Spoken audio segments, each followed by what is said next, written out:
Empezamos. Buenas noches, profesor Sandro. Buenas noches, compañeros. Nosotros somos el grupo 10 y nos ha tocado exponer sobre los valores representativos de derecho de participación. Los integrantes son Guevara Resines Catherine, Solórzano Villanueva Ana, Roque Zapata Harold y la que les habla San Martín Estrada Jenny. Bueno, antes de hablar de nuestro tema, es necesario mencionar a los valores mobiliarios, que la Ley de Títulos y Valores, la Ley 27.287, concibe como valores mobiliarios aquellos en forma masiva, independientemente de que su colocación sea por oferta pública o privada. Tiene características homogéneas o no en cuanto a los derechos y obligaciones que representan. Estas se clasifican en valores representativos de derecho de participación y valores representativos de deudas.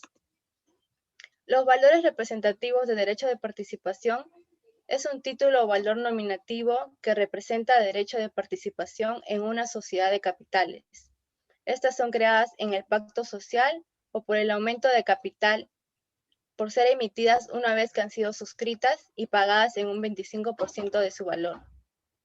Estas pueden estar representadas físicamente o en anotación en cuenta. Las acciones en título se inscriben en el libro de matrícula de acciones y se materializan en los certificados emitidos por la sociedad. Y en las anotaciones en cuenta, estas son confiadas a las entidades llamadas por ley y ellas son las encargadas de emitir los certificados que acrediten que los titulares tienen inscrito su derecho como accionista. Siguiente, compañera. ¿Puedes retroceder, por favor? El título o valor nominativo deberá contener la siguiente información. Primero, la denominación de la sociedad emisora. Segundo, su domicilio. Tercero, su duración. Cuarto, la fecha de la escritura pública de constitución. Quinto, el monto del capital. Sexto, el valor nominal de la acción. Y por último, las acciones que representa el certificado y cualquier limitación a su transmisibilidad, además de la fecha de emisión y número de certificado. Ahora sí, siguiente, compañero. Bueno, al referirnos a los valores representativos de derechos de participación, necesariamente tenemos que hablar de lo que es una acción. En el artículo 257.1 de la Ley de Títulos y Valores, nos menciona que la acción se emite solo en forma nominativa, es indivisible y representa la parte alícuota del capital de la sociedad autorizada a emitirla. Además, se emite en título o mediante anotación en cuenta y su contenido se rige por la ley en materia. En los valores representativos de derecho de participación se puede destacar las acciones como títulos valores nominativos que incorporan cierta participación de derechos y obligaciones en una sociedad de capitales. Le doy pase a mi siguiente compañera.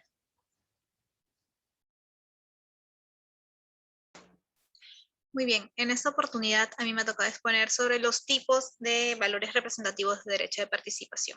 Bien, en primer punto vamos a ir en forma ordenada: acciones, certificados provisionales y pase BIM y fondos mutuos. Primero, en lo que son acciones. Es un título, las acciones en sí son un título emitido por una sociedad anónima. Son las partes en las que se divide el capital de una empresa. Por ende, cada inversor de una compañía posee un número determinado de acciones. En este punto tenemos, o lo clasificamos así, acciones como parte de la alícuota del capital social. Bien, aquí se entiende en el sentido de que el capital social de una sociedad se encuentra dividido en acciones. También tenemos lo que es como expresión de cualidad de socios, es decir, como documento al que se incorpora el estatuto de accionistas y que se le atribuye a su titular derechos u obligaciones en una relación jurídica entre una sociedad y el accionista. Bien, también comprende también lo que es el como título valor, al que se le da carácter de un instrumento circulatorio con el cual se incorporan derechos de carácter corporativo, llegando a ser considerado como título de participación social. Luego tenemos lo que son certificados provisionales. En este punto, los certificados provisionales son emitidos por la sociedad, son emitidos por la sociedad, son aquellos que contienen derechos y pueden ser negociados en tanto se tenga el derecho a su emisión. Bien, según la Ley General de Sociedad, permite la emisión de certificados provisionales de acciones siempre y cuando se haya cumplido con pagar la cuarta parte de cada acción, sea el 25%. Bien, y se trata de acciones que deriven de aportes no dinerarios. Una vez que se haya dado conformidad al aporte o haya transcurrido el tiempo para observar el valor, puede emitirse certificados provisionales de acciones con la expresa indicación de que se encuentra pendiente la inscripción de la sociedad. Y en caso de transferencia, el cesionario, ¿no? Responde, si por ejemplo no hay una transferencia de estas acciones, el que dio o el que se transfirió las acciones, el cesionario, responde solidariamente con todos los cedentes, ¿no? Que le proceden por la obligación que pudiera tener en su calidad de accionista. Luego tenemos lo que es el certificado de suscripción preferente. En este caso, aquí el título valor nominativo, muy bien, que confiere a su titular el derecho de suscribir en forma preferente las nuevas acciones por aumento de capital que emita la sociedad. Aquí hay que destacar dos cosas. Primero, que los socios cuentan con el derecho de adquisición preferente y con el derecho de suscripción preferente. El primero es aquel donde los socios tienen preferencia de poder adquirir acciones. Muy bien, socios. Y el otro, consiste en el derecho de que los socios de ser preferidos en la suscripción de las nuevas acciones que cree la sociedad por un aumento de capital. Doy paso ahora a mi siguiente compañero. Asimismo, ahora tenemos todo lo que son los fondos mutuos, ¿no? ¿Qué son los fondos mutuos? Los fondos mutuos son patrimonios autónomos conformados por los aportes de personas naturales y jurídicas que desean invertir o ahorrar de manera voluntaria en instrumentos y operaciones financieras buscando oportunidades de generar mayor rentabilidad. Para ello, tenemos dos conceptos importantes, ¿no? ¿Qué es la cuota y qué es el valor cuota? La cuota es cada una de las partes en las que el patrimonio de un fondo es dividido. Y el valor cuota es la división total del patrimonio de un fondo mutuo entre el número de cuotas que poseen los inversionistas o partícipes, ¿no? Y estos se calculan diariamente. También cabe recalcar que otro concepto importante que debemos saber es que las sociedades administradoras de fondos mutuos son anónimas y estas están autorizadas por la Superintendencia de Mercado y Valores para que puedan administrar el fondo de los fondos mutuos por cuenta y riesgo de los mismos participantes. Existen diversos tipos de fondos mutuos para elegir de acuerdo a los instrumentos en que invierte, esperando qué rentabilidad deseamos y también qué riesgo es el que estamos nosotros dispuestos a asumir, ¿no? Entre ellos tenemos el fondo mutuo de instrumentos de deuda. Se invierten en instrumentos que representan un compromiso de pago, como bonos, certificados, depósitos, letras y pagarés. Estos son de corto plazo y también tienen un bajo riesgo y se espera obtener una mayor rentabilidad. También tenemos los fondos mutuos de renta variable, ¿no? Estos fondos se invierten principalmente en acciones, ¿no? De renta variable, por lo que implica mayor riesgo, pero también nos permite tener una mayor rentabilidad. Por otro lado, tenemos el fondo mutuo de renta mixta. Un porcentaje de esta inversión se encuentra en instrumentos de deuda y el otro se encuentra en instrumentos variables. Los que son, esos son de mayor riesgo, pero con expectativas de obtener también una mayor rentabilidad. ¿Y cómo funcionan estos fondos mutuos? Uno, el inversionista o partícipe compra una cuota de participación para invertir en un fondo mutuo. Dos, el aporte es recibido por las sociedades administradoras de fondos mutuos, ¿no? Son estos los que se encargan de invertir y administrar este capital o dinero que ha invertido el partícipe, ¿no? Tres, posteriormente las sociedades administradoras de fondos mutuos generan una rentabilidad en función a los objetivos que tiene el inversionista. ¿Y cuáles son estos objetivos? Los objetivos de inversión, las personas invierten en fondos mutuos para poder obtener pues, mayor rentabilidad, ¿no? Tienen 3 criterios para ello, ¿no? La conservación del capital, donde el inversionista es contrario al riesgo y tiene como objetivo mantener el monto del capital invertido durante un periodo determinado, sin buscar ganancias inmediatas. También tenemos la generación de la renta. El inversionista busca generar rentas en el capital invertido de acuerdo a sus necesidades. También tenemos otro objetivo que tiene el inversionista, que es la apreciación del capital.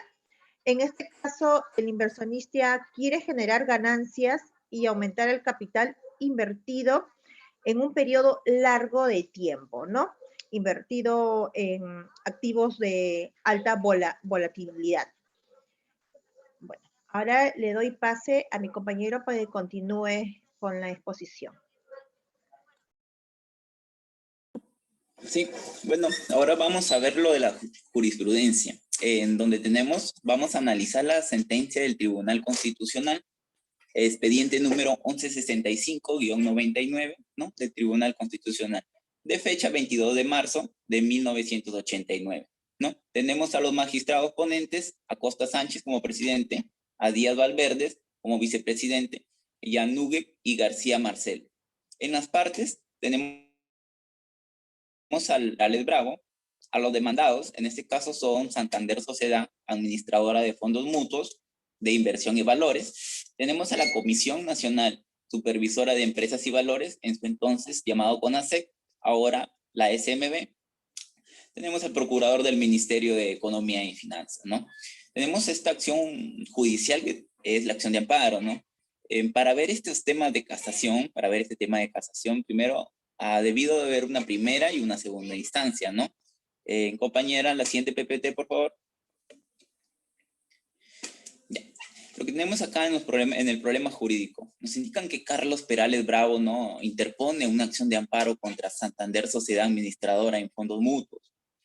También a la Comisión Nacional Supervisora de Empresas, ¿no? La SMB, y al Procurador del Ministerio de Economía y Finanzas, ¿no? En lo cual solicita la no aplicación a esta resolución gerencial, ¿no? Número 181-98, F 9411, ¿no? Que se publica el 6 de noviembre de 1988, ¿no? Y en consecuencia, la restitución del monto depósito en fondos mutuos a la renta fija indebidamente despojado, ¿no?, por el Santander Sociedad y Administración de Fondos Mutuos.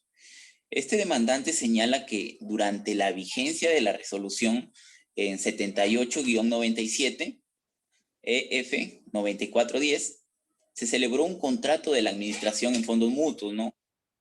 Por lo tanto, la resolución gerencial 181-98, EF 9411, se modificó el sistema de valoración, ¿no?, que se aplica en el caso de los fondos mutuos de renta fija. Es decir, ¿no?, que ya no se tiene en cuenta, ¿no?, el valor de compra, sino ahora se tiene en cuenta el valor de realización, ¿no?, o la liquidación que fije la propia administración, ¿no? Por otro lado, esta resolución cuestionada, ¿no?, señala que sus disposiciones entraban en vigencia el día de su notificación y no el día de su publicación, por lo que Santander Sociedad, ante el requerimiento del demandante que se realizó el 5 de noviembre de 1988, se le aplicó la resolución 181, por lo cual solo se le consignó $47,130 americanos, ¿no?, con 19 centavos, en lugar de los $53,668 con 40 centavos, que le correspondía conforme al estado de cuenta, ¿no? Compañera, siguiente PPT, por favor. Gracias. Ahora vamos a ver los argumentos, el ratio decidendi, ¿no?, las razones para esta decisión. Vemos que el procurador público, ¿no?, a cargo de estos asuntos del Ministerio de Economía y Finanzas, ¿no? Propone una excepción de falta de legitimidad para obrar del demandado, toda vez que el representante legal de la SMB es el gerente general, ¿no? Que absolviendo la contestación de la demanda, señala que esta SMB, al emitir una resolución, ¿no?, gerencial, 181, que es la que estamos hablando, no violó ninguno de estos derechos, ¿no? Toda vez que en sus funciones es de normar y controlar las actividades de fondos mutuos, ¿no?, de inversión de valores en estas sociedades administrativas, ¿no? También tenemos que la CMB indica que las posibilidades de una modificación en las actividades de fondos mutuos estaba previsto, ¿no?, en el propio contrato de la administración, suscrito ante el demandante y Santander Sociedad, en el artículo 6, ¿no?, del reglamento interno.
Sí, disculpen. Parece que se me cortó un pequeño desconexión. A Sí, veces suele sigue pasar. normal, compañero. Sí, puede seguir. Seguía diciendo, ¿no? Que por su lado Santander Sociedad, administradora, ¿no?, de esta administradora del fondo mutuo, ¿no?, al contestar esta demanda señala que estos fondos mutuos se encuentran normados en el artículo 238, ¿no?, decreto legislativo de 861 de Ley de Mercado de Valores, ¿no?, que es el reglamento de fondos mutuos de inversión, aprobado mediante la resolución 088, donde se establece, ¿no?, que la participación de un fondo mutuo es una inversión, lo que implica la existencia de un riesgo, ¿no? Ahora tenemos lo que es la decisión. De acuerdo a los fundamentos expuestos, ¿no?, el Tribunal Constitucional confirma, ¿no?, la resolución expedida por la Sala Corporativa Transitoria Especializada en Derecho Público de la Corte Superior de Justicia de Lima, declara improcedente, ¿no?, esta sección en convenio arbitral respecto a la Comisión Nacional Supervisora de Empresas y Valores, infundada, ¿no?, la excepción por falta de legitimidad pasiva, y fundada la excepción de convenio arbitral, ¿no?, declarando improcedente la acción de amparo. En nuestro comentario como grupo, después de haber analizado esta sentencia, donde el actor es Carlos Perales Bravo, donde presenta esta acción de amparo, y el SMB y también el procurador del Ministerio de Economía y Finanzas, donde pretenden la no aplicación de la resolución 181 y que la restitución de los 6.538,21 centavos de dólares americanos, ¿no?, que fueron despojados al habérsele aplicado esta nueva ley 181, ¿no? Por lo cual nuestro grupo está de acuerdo con la decisión que tomó el Tribunal Constitucional, ya que las leyes nos indican que conforme al artículo 238 de la Ley de Mercado de Valores, la participación en fondos mutuos implica la existencia de un riesgo, toda vez que el beneficio que se obtiene el partícipe por su inversión en un fondo está constituido por el incremento que se origina en el valor de la cuota, ¿no?, como consecuencia de las variaciones que hayan, ¿no?, siendo posible también que un resultado negativo si el patrimonio sugiera un decremento, ¿no? Y bueno, todo esto también fue consecuencia de haberse aplicado esta resolución gerencial de la SMB, el 181. Le doy pase a mi compañera. Por último, a las conclusiones que hemos llegado con respecto a nuestro tema, es que una acción ha sido creada en el momento de establecerlo en el acto constitutivo de la sociedad o cuando así lo acuerde la Junta General de Accionistas. La emisión de acciones se presenta cuando un titular individualizado con capacidad para obligarse y que ha asumido el pago del importe del valor nominal de las acciones, en el momento que una acción es suscrita, nace un derecho para la sociedad que puede incorporarlo en su activo social. Además, en los valores representativos de derecho de participación, se puede destacar las acciones como títulos valores nominativos que incorporan cierta participación de derechos y obligaciones en una sociedad de capitales. Eso sería todo por nuestra exposición, profesor. Gracias.